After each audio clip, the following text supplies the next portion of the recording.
আসসালামু আলাইকুম রহমতুল্লাহি ওবরকাতু। আলহামদু লি আহলিহি ওয়াসসালাতু লি আহলিহা আম্মা বাদ।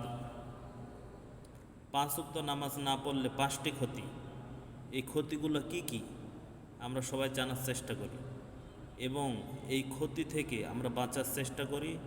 পাঁচ ওয়াক্ত নামাজ পড়লে আমরা এই ক্ষতি থেকে বাঁচতে পারবো ইনশাআল্লাহ। এক নাম্বার, যে ব্যক্তি ফজরের নামাজ ছেড়ে দিবে তার মুখের জ্যোতি কমে যাবে। জোরসে বলেন নাউজুবিল্লাহ। দুই, যে ব্যক্তি জোহরের নামাজ ছেড়ে দিবে তার রোজগার থেকে বরকত কমে যাবে। তিন নাম্বার, যে ব্যক্তি আসরের নামাজ ছেড়ে দিবে তার শরীরের শক্তি কমে যাবে। নাউজুবিল্লাহ। চার নাম্বার, যে ব্যক্তি মাগরিবের নামাজ ছেড়ে দিবে তার সন্তান দ্বারা কোনো উপকারে আসবে না। পাঁচ নাম্বার, যে ব্যক্তি এশার নামাজ ছেড়ে দেয় তার রাতের ঘুম থেকে সুখ কমে যায়।